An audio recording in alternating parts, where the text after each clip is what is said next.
Okay, so this is the study guide audio review for exam 1. All right, so for the first one, it's pretty straightforward. Just the idea that social interactionists are always trying to understand why some certain things in society become, or certain processes are more stable, certain meanings and understandings are more stable than others, and some are more apt to change or be in flux or constantly be, kind of changing in their naming and understanding, right? So they're really interested in this process of why is it that some things are and some things aren't, right? Just trying to understand those processes that make some things stable and some things flux. Alrighty, so nature v. nurture, just that it's a false dichotomy, right? That gives us an idea that it has to be one or the other, but in essence it's both that are important to our development. Social construction of sex, just the Anne Fausto Sterling's point that not only is gender socially constructed, though obviously it is, because it's a social category that we give meaning to what male bodies and female bodies are supposed to be. But at the same time, biological sex is also socially constructed, as technically there are 5 biological sexes, right? But we only really socially accept 2 biological sexes, right? Female and male, or chromosomally XY and XX, though there are variations of these things, right? But it becomes the social understanding that there's only 2. So then anyone that falls outside of those 2 dichotomous categories of sex, male or female, are somehow other and are suspect. They need to be changed or kind of forced back into this dichotomy of sex, right? So in that way, it's socially constructed. All right. Foucault's truth regime. So he's just really talking about the way that the social system of science uses the logic of nature to justify social classifications and hierarchies, right? So they'll say certain things are natural and other things are not, or they will deem certain things or certain people natural or not, or, deem some people unfit, some people abnormal. And those people, they are given treatment within the medical system to quote unquote fix them of their affliction, right? Which is really a societal categorization that's really more reflective of the social hierarchies than some inherent otherness of this person, right? But really we use science and really just these justifications of what's natural or what's normative to basically to try to force people to certain consensuses. All right, perspectives on social behavior. So positivism is just kind of that objective goal of science, just trying to verify and discover truths. So positivism is kind of the baseline of social science in a lot of ways, because before you had this understanding of positivism, it wasn't thought that you could examine the social world in a rigorous scientific way that was free of your own judgments or prejudices, right? Versus constructionism are those people who are, or the constructionists themselves are the people that argue that truth is relative, right? Or that basically that science is going to be beholden to the value systems in which, from the time period in which it was created, meaning that we often, like even our theories and understandings of how the world work are often just a kind of reflection of our social time period and location. So in a way, science is only as accurate as, as far as we've gotten is that information. So what is science becomes what is reality today, even though it's an ongoing process, right? All right, so utilitarianism is just the idea of, the benefit of the most, with the least problems for the few, right? This idea of you want to have the benefit of the most in society. That's the kind of way you want to design society. So some of the assumptions about utilitarianism, it's just that people are going to make choices in their actions that are going to make sure that they produce the best rewards with the least amount of costs, right? This idea that people have a very cost-benefit analysis in how they engage in their daily life, right? So this ideology obviously came from kind of a pre-capitalist time period. And it was really kind of the underpinning of our modern economic system, this idea of supply and demand, or, this kind of concept that, we're giving it a free exchange of, that value is relative to the exchange itself. Let's see, behaviorism. So this is just that logic that's similar to utilitarianism and rational choice theory, except for that it doesn't assume people are rational. Behaviorists argue that human socialization is a process that teaches us certain actions are followed by either positive reinforcement, like rewards, or sanctions of some kind. So this is associated with B.F. Skinner and the Skinner box. So that's behaviorism. Just, they're really looking at the relationship between the environment and behavior, or what they're looking at, what they call, a stimulus-response relationship. So schema, those are just the pre-existing categories of thought that we have in our society that help us categorize and understand the social world that we see.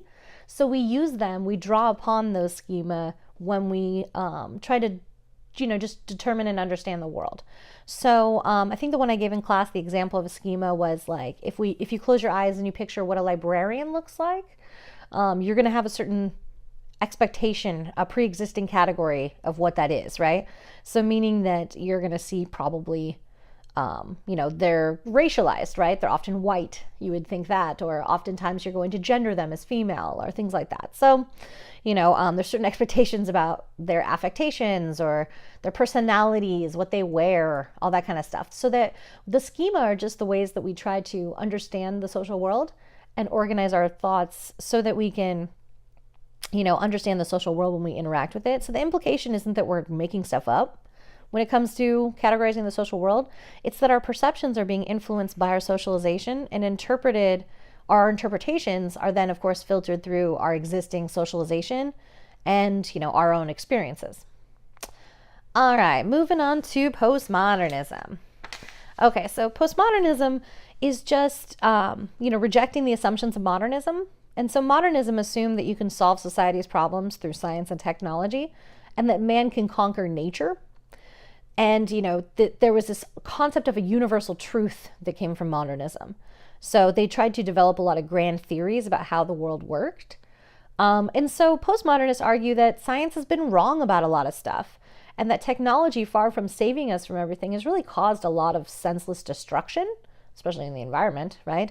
That we cannot really be objective as our values affect the way that we live, what we do, and what we believe. So postmodernism really questions truth and universality of knowledge, right? And those assumptions of modernism. All right, so subjectivity just means that we're influenced by our feelings, our prejudices, our emotions, our biases. So we're not seeing the world in a detached, objective way. We see it layered in our meanings and connections to it. So how we feel matters, and what we learn from others in society, whether they're significant others or social institutions, is important to how we understand what we're seeing in the world. All right, and then objectivity is, of course, the value of being detached from our social values and seeing the world without our prejudices and biases. So it's obviously the goal of science and research methods, because when we're objective, we're not putting ourself into the research. We're not letting our preconceived notions frame the way that we approach or observe a given topic. So this is the goal, but it can only be achieved through much effort and the use of well-defined research methods. Alrighty, let's go up here. 3 basic premises of social interaction. So those are just straight up from the chapter, right? From shared meanings as the basis of humanness. So first would be that humans act towards things on the basis of the meanings that they assign to it, right? So the idea of a chair doesn't have an inherent meaning as a chair. A chair is something I sit on if I choose to sit on it, or it becomes a step stool if I need to reach something high up or something like that. That the meaning of something is not inherent, it's how we interact with it. Let's see. The second one is that meanings are socially derived, which just means that meanings aren't inherent in some sort of objective state of nature. So there's no like absolute meaning. Meaning is really just negotiated when we interact with each other. And then the third basic premise of symbolic interaction is the perception and interpretation of social symbols are modified by the individual's own thought processes. So we don't just passively accept the words, language, symbols that affect us. We are filtering them through our primary socialization and also our experiences as to how we interpret them.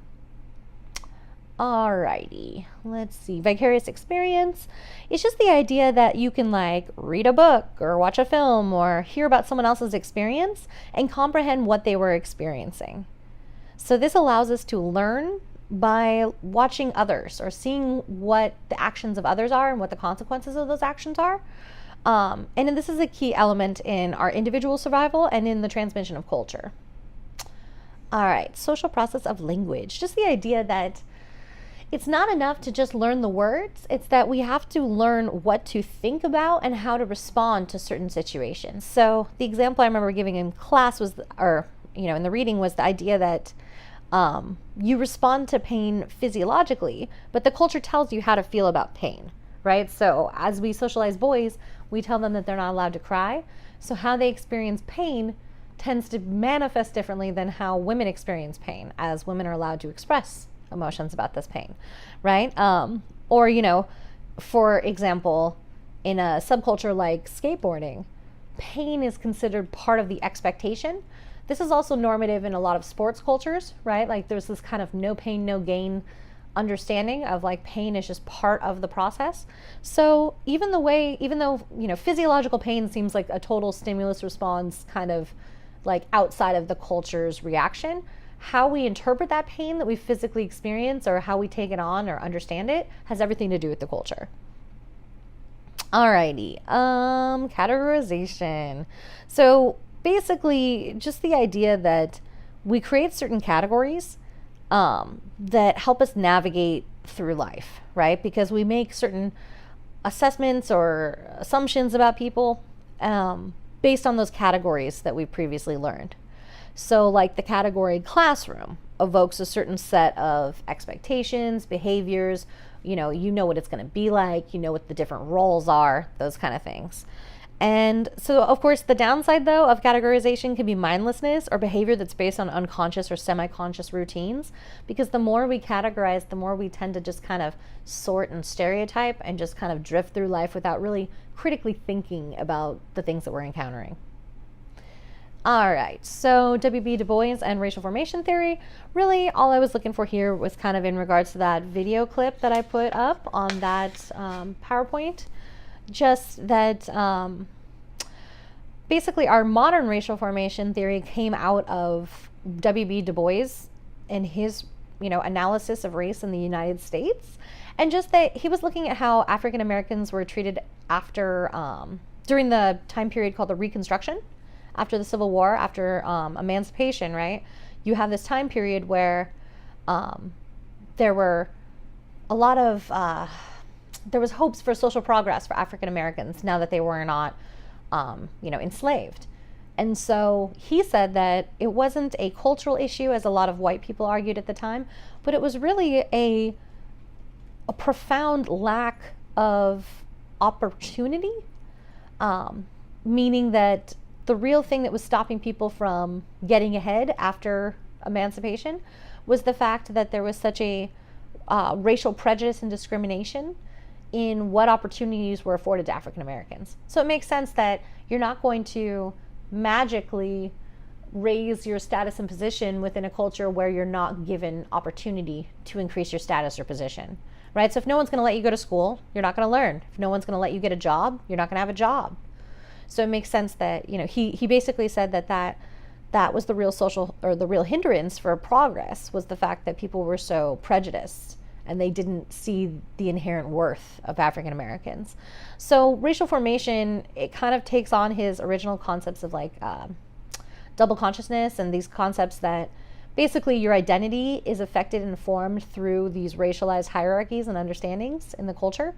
So, the societal attitudes about race that we have to contend with affect our own sense of self-worth, right? So in his double consciousness concept, W.E. Du Bois was kind of talking about how, you have your own view, your kind of like subjective view of the world, but then you're in your objective view of the world, you see how other people and other racial groups see you. And if you're low in the social hierarchy of race, then obviously there's negative estimations of you, but you end up seeing yourself from your own perspective and from your own subculture's perspective, but also from the dominant culture's perspective, right? You come to understand what they expect of you and what they think of you. Alrighty, let's see. Clue to the nature of man. When it comes to rationality, just the idea that people are rational is what he was trying to argue, and that, inherent in all of our processes, whether it's language or religion or art, all these things that seem kind of like weird and disjointed, even though they are conceptual, they still have a basis of rationality to them. So, like if we think about like mythology itself, it can be kind of nonsensical, but it makes sense within the context of that culture. All right, symbolic system, they're just meaning that we don't necessarily just react to stimuli, but we interpret it as well, right? So it filters through the previous socialization that we've had, and it's not just a passive one-way process. All right, so let's see, extreme isolation. Anna's early history, just like that really sad experience that Anna had, right? She was born illegitimate child, the second one to her mom. Her grandfather didn't want her to live there, so she moved around like a ton as a baby. As a result, she didn't get to kind of bond in the way that normal children do. Her mom even tried to get her adopted to some shady couple that social workers would not give the baby to. And then eventually, after like costs mounted, they convinced the grandfather to take her in. So they basically just isolated her in the attic. And as a result, she was never cared for. She didn't, they didn't even clean her laundry or her bed. So she just kind of like lived in her own filth in complete isolation. So she didn't learn how to walk or talk or any of these things until she was found at the age around 6 years old. Let's see. The contrast with Anna largely is the fact that, basically when you think about the things like in the comparison part of it, they were both found around the same age, right? Around 6 years old. They both were not, because of their extreme neglect and isolation, they were not able to walk or talk. They both experienced, they were extremely behind their peers when it came to emotional and psychological and otherwise development. So, but the real contrast, the real difference is that Isabel had contact with professionals who tried to, basically provide her care that would help her get to the standard of her peers, right? And largely by the time of the publication, she had, basically gone through 6th grade. And so she was like pretty close to her peers at that age, which is remarkable for someone that has experienced such extreme isolation and problems. But that was definitely not Anna's experience, right? Anna did not have contact with professionals that actually helped, shape and push her to learn the things that she had a deficit. She was considered to be developmentally disabled in some way and just, not given those resources. So largely that's probably what resulted in the different outcomes, is the different experiences they had with treatment. All right, metaphors we live by. These ones are straightforward too. Just the idea that concept structures what we perceive. So metaphors not just structure the ways that we talk, but those ways that we talk structure the ways that we act. All right, so the idea that metaphors are culturally determined, just that they're going to tell us what things are and what things are not. So they set up kind of a frame of reference or understanding for us about what reality is, which obviously is something that's transmitted through language that shapes our cultural value system. Okay, moving on to the self, the I, and the me. Okay, so first, self as both subject and object. So obviously the self itself is reflexive and indicates that the concept itself means we can be both internally and externally understood, meaning we can be both subject and object. So there are time periods when you experience things physiologically without the presence of the self, right? Like if someone's chasing you, then you're probably caught up in the physical action of just like getting the hell away from them, right? But even in those moments, sometimes a flash of memory can happen, which is an indication of the self being present, right? So the self is a different experience in the physiological body. but there are relationships there. So an individual kind of gets outside himself experientially to become an object to himself by like seeing how other people interact with him, or kind of picturing how people understand this person, right?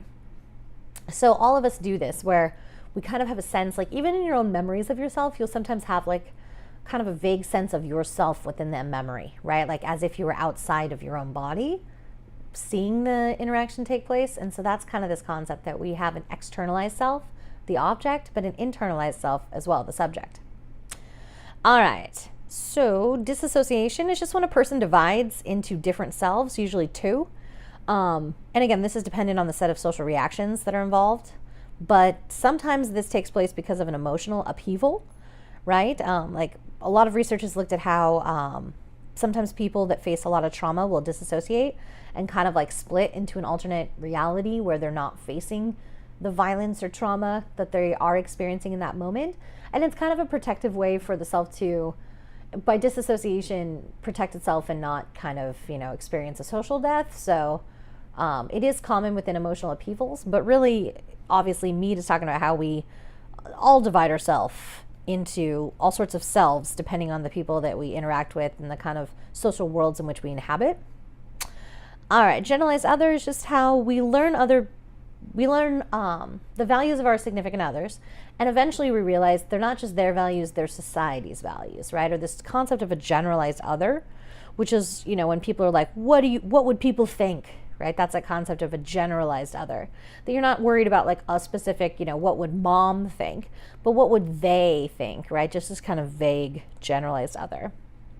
Self-consciousness is just to basically have the process of seeing yourself, basically trying to understand the values and attitudes of others and evaluate your own actions and behaviors based on those values and attitudes. And oftentimes, letting those values control our actions or motivate our actions based on those, societal values, meaning that people judge us and our actions and how they react to us is going to affect the way that we then process ourselves. So basically, we're always judging whether or not what we're doing is favorable to the generalized others or to society in what we do. So that self-consciousness is just the process of trying to understand yourself in relation to the culture and your actions. Alrighty, so socialization as a dynamic process, just meaning it's not static. We learn and we relearn and we continue to learn throughout our lives. And it's not a one-way thing. It's kind of, it goes back and forth, right? An ideal script is just how you're supposed to act in any situation based on the kind of socialization we've had about what proper behavior is represented in certain aspects or certain contexts. So meaning people like our parents or teachers, peers, media, etc. have influenced us and told us what is expected within our community. And so our ideal script is basically following those expectations of behavior. Naming a physical experience as a social act. Here, just basically this concept that they're talking about how Becker was talking about that he argued that smoking pot was more than a physiological response, but a socially constructed experience that had to be identified or named before people were able to recognize the intended effects, right? So kind of going back to that reading, pointing out how the meaning itself is not inherent. It's something that people have to learn how to do. So as much as the process seems like a physiological one of intoxication, really to understand the social process of drug use, you have to look at how users teach each other what the social meanings are of drug use or how to appropriately experience drugs. Naming emotional experience as social acts. So this idea that whether it's metaphor, whether it's language, whether it's music or whatever, poems, we have a lot of these, we attempt to understand each other's emotions through these kind of shared experiences or shared notions of emotion. So, love is this very deep internal feeling to us, but what is it to love, right? How do we know that we're experiencing what other people are experiencing, right? So naming emotional experience as a social act is really just kind of socially defining what is normative for love to be, what it's supposed to be, so that we can then act appropriate to that. But again, it seems like an internal process that's kind of devoid of any societal meanings, but it's deeply tied to the social meanings that we learn about what is considered normative within relationships. All right, moving on. Social location. Okay, this one's pretty easy. This one's just a person's status in society that shapes your understandings and perspectives. So like your social class, right, is going to give you a different social location. So if you're upper class, if you're middle class, if you're poor, your experiences are going to differ, and that's going to affect, because your experiences are different, your socialization is often also different, and as a result, that's going to affect your viewpoint on the world, right? So your social location is just kind of a representation of where you fall in those, what kind of status you have within social hierarchies, right? All right, so the most important part of the internalization process is just internalizing our socializers' values, right? And taking on the roles and attitudes of them, but also taking on their view of the world. That's really the most important part. That it's not just that we just learn their view and just kind of passively absorb this, but that we also kind of mitigate what we hear and what we are taught about roles and expectations through our own firsthand experiences. So it's not simply like you're told, you absorb it, it's one way. It's obviously a back and forth process when it comes to this process of internalization that's so important for us to define and understand meaning. It's definitely a kind of complicated process where you learn these values, but you also filter them through your understandings that you previously have. Okay, so naming. The idea that names have social meanings and they connect to different social locations, right? So in class we talked about how naming someone a son or a daughter would be different in the expectations of son or daughter, right? That there's like, of course, because of our dichotomous understandings of gender in the culture, or even within a racialized sense, right? I showed you that video, like the Joe Jose thing about how even the slightest racialized understanding of a name can affect the way that we interpret the individual, right? Because names have social meanings. Alrighty, so when primary socialization ends, that one just means that primary socialization ends once the concept of the generalized other has basically been placed in your mind, and you kind of now worry more about that concept than you do about your primary socializers or your significant others in their estimation of you, right? Alrighty, reference groups. Just the idea that each person acts on the basis of their definition of the situation. So, definition of the situation, just that we encounter ambiguous situations in our lives and that we have to act according to expected behaviors of those around us. So we'll typically look to each other to try to see what's expected. So kind of like that elevator video I showed you before about how people were kind of conforming themselves to the social behavior of the elevator.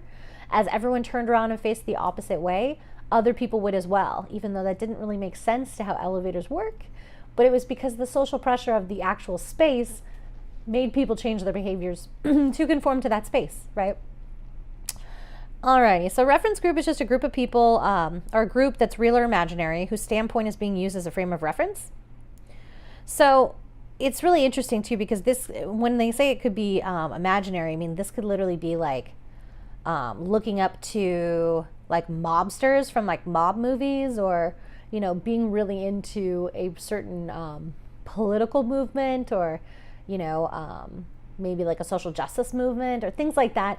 Basically that we develop our own understandings of self and our understandings of our value systems based on our kind of allegiance and connection to these reference groups, right? So a lot of them are going to deal with their own identities, but sometimes they don't even have to be a direct group that we have like direct contact with, you know, like in the concept of being an environmentalist, right? You know, but to be environmentally conscious, you don't have to like go to the environmentalist meeting and like talk to all the environmentalists to get a consensus.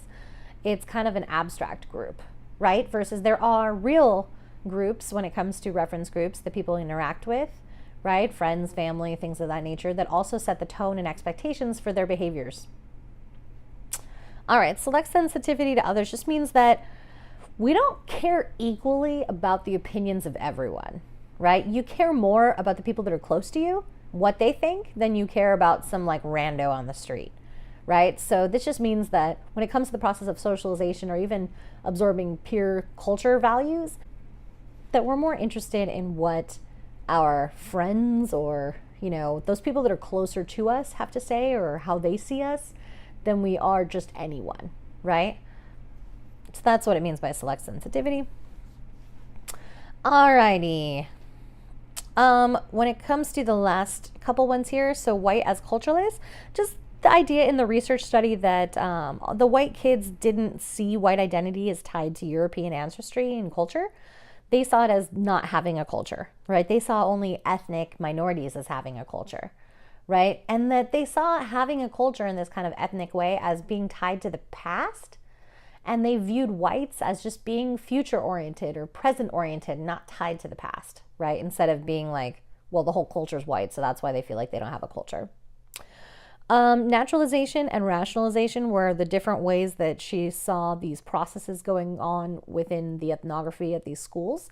So just the way that students understood white culture and white identity, right? So naturalization was at the schools that were white dominant in wealthy areas, which was the embedding of historically constituted cultural practices that are taken for granted.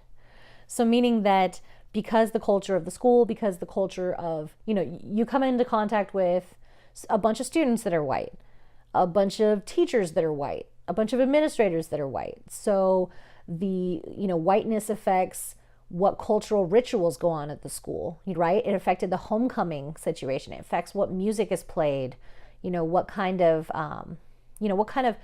cultural environment that goes on within the school. And then the less wealthy school, right? You had the middle class youth at that school that was more racially integrated, right? Actually, like one of the most in the country, right? When it comes to diversity.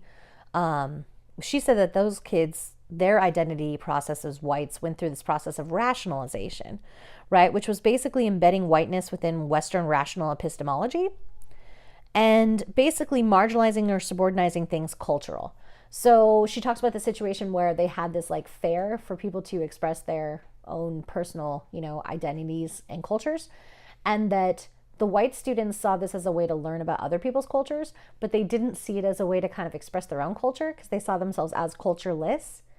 And also they thought that if they expressed like a white pride identity, that would be considered, you know, obviously white supremacist, right? Or just kind of insulting. So they understood that the kind of concept of whiteness and a racial hierarchy that they have privilege, right? And they understood that, like one of the respondents even said something to the effect of, well, everything's white. Why would you need something special for white people? Right? So rationalization, meaning that the school itself still used these kind of concepts of Western rational epistemology in the way that they structured the school, in the way that certain events were structured, the way that they structured these diversity kind of groups and things of that nature. Still seeing white as kind of cultureless as well. So they're almost like reifying that rationalization that white is not culture. So, okay, those are those. And then as far as the short answer essays, obviously these are specifically tied to a couple of the readings. The first one, I just want you to define how he defines the I, the me, and the generalized other. And then basically explaining what is the difference, right? The kind of subjective versus objective. And then why Mead is arguing that these features are important. So how does the I, the me, and the generalized other at all relate to our development of our identity? What does it have to do with how we develop our identities? That's what I'm looking for there. For the second one, why is language an important process of socialization? I mean, obviously, from this you could kind of lend from the idea of it being a shared meaning, shared symbols, the concept that we learn more than just the words, we learn values, we learn expectations of behavior and things of that nature from this. So obviously a lot of course readings deal with language, right? Especially I'm thinking like week 3 and 2, right? There was a lot of stuff about language, and you can also include that additional video that I had for the week, the online session as well, if you want to, as a reference. But again, there was a lot of readings that dealt specifically with language acquisition and the importance of language acquisition in developing our identities and how it works as a process of socialization, like embedding the values within us. That you are there, I'm looking to see that you're pulling together different readings that we've gone through and their estimations of the importance of language as to the process of socialization. So hopefully this review is helpful. And that's it.